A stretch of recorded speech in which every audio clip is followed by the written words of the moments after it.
kami pelaku usaha yang taat hukum dan berkontribusi nyata terhadap pembangunan Kota Jakarta melalui pajak daerah maupun pembukaan lapangan kerja pada sektor pariwisata.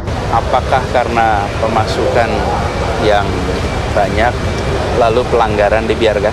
Mau begitu? Apakah negeri ini mau diatur dengan pemasukan?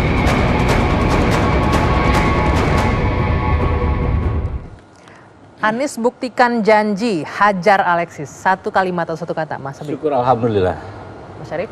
Di luar dugaan, Pak Anies lebih cepat menepati janjinya. Di luar dugaan, Pak Bestari. Terburu-buru, tergesa-gesa. Pak Ruhut?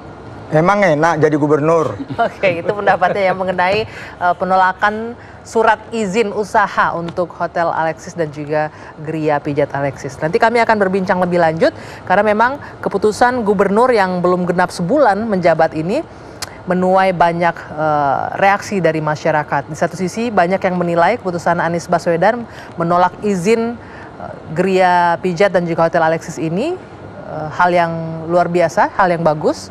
Tapi di sisi lain banyak yang mengkritisi karena penolakan dilakukan tanpa memberikan surat peringatan, kemudian juga tanpa bukti yang kuat dan juga rawan digugat ke PT UN. Benarkah demikian? Ikuti selengkapnya. Dua Sisi bersama saya, Dwi Anggia.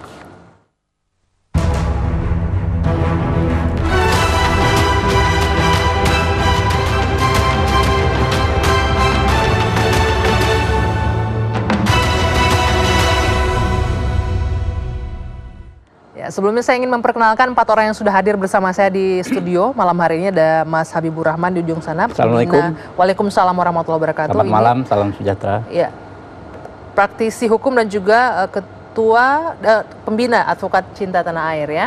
Kemudian ada Pak Syarif dari DPRD Jakarta, fraksi Gerindra. Selamat malam. Selamat malam, assalamualaikum. Waalaikumsalam, dan juga mantan tim sukses Anies Sandi ya. Di sebelah kanan saya ada Bang Bestari Barus, DPRD, fraksi Nasdem. Selamat malam. Assalamualaikum, selamat malam Jakarta. Waalaikumsalam. Bang Ruhut Sitompul, praktisi hukum. Selamat malam. Selamat malam, salam kecebong. Dan juga sudah bergabung bersama kami Bapak-bapak, ini ada Kepala Dinas Penanaman Modal dan juga PTSP atau Pelayanan Terpadu Satu Pintu, Pak Edi Junaidi akan bergabung bersama kita malam hari ini. Selamat malam Pak Edi. Selamat malam Mbak Anggi. Ya, Selamat malam Mbak Anggi. Ya, saya ke Pak Edi terlebih dahulu ya. Pak Edi, bisa dijelaskan dengan singkat apa kemudian yang mendasari penolakan diterbitkannya kembali izin untuk Alexis ini? Ya, dasar kami tentu ada mulai dari peraturan daerah, kemudian ada peraturan gubernur, ada juga peraturan Menteri Pariwisata. Tapi yang paling penting yang saya sampaikan dan ingin juga saya luruskan ialah bahwa yang kami lakukan ini adalah tidak memperpanjang izin, bukan mencabut izin, yang merupakan kewenangan pemerintah daerah. Dan ini juga sudah kami laporkan kepada Pak Gubernur. Sejak hari pertama beliau sudah memberikan arahan-arahan terkait dengan hal ini. Demikian. Alasan tidak diperpanjangnya apa Pak? Apa benar ada temuan pelanggaran seperti apa? Ya, ada mulai dari laporan masyarakat, kemudian dari informasi dari media, dan paling penting adalah data fakta yang kami miliki, gitu ya. Ini merupakan bagian dari pengujian fisik dan penelitian teknis yang memang harus dilakukan dalam setiap permohonan izin yang masuk. Laporan masyarakat seperti apa yang kemudian menjadi dasar kuat untuk melakukan penolakan perpanjangan izin ini? Ya, bahwa praktek izin yang dilakukan di Geria Pijat dan Hotel Alexis itu diduga itu melanggar izin yang diberikan seperti itu. Tapi yang paling penting lagi tidak hanya itu, tapi kami juga punya data dan fakta yang mendasari kami sampai pada kesimpulan untuk tidak memperpanjang izinnya, seperti itu. Data faktanya ini apa? Apakah berupa data memang tulisan atau kemudian data berbentuk video mengenai apa yang terjadi di Hotel Alexis dan Geria Pijatnya? Ya, lengkap sekali. Tentu tidak perlu kami sampaikan dalam kesempatan ini, tapi yang jelas itu cukup bagi kami untuk sampai pada putusan untuk tidak memperpanjang izin dari Alexis. Itu dikumpulkan sendiri oleh pihak Pemprov DKI ya Pak ya? Betul. Atau dari pihak lain?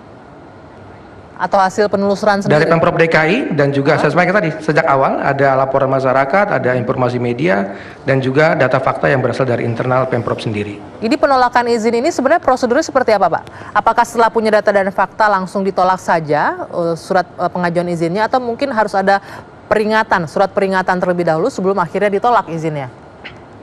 Ya, untuk peringatan itu saya sampaikan tadi itu berlaku untuk izin yang masih berlaku, ya. Ada pelanggaran, kita berikan peringatan 1, 2, dan seterusnya sampai 3, dan sampai akhirnya adalah pemutusan izin. Tapi untuk izin yang sudah habis masa berlakunya tidak perlu ada peringatan 1, 2, 3, otomatis itu tidak diperpanjang apabila memang kita menilai tidak layak untuk diperpanjang. Artinya untuk Alexis ini memang hanya dengan argumentasi yang kuat, bukti-bukti ini Ya, kemudian ya. tidak diputuskan, tidak diperpanjang. Jadi tidak perlu ada Betul surat sekali. teguran dan lain-lain. Tidak perlu, karena ini sifatnya saya sampaikan tadi.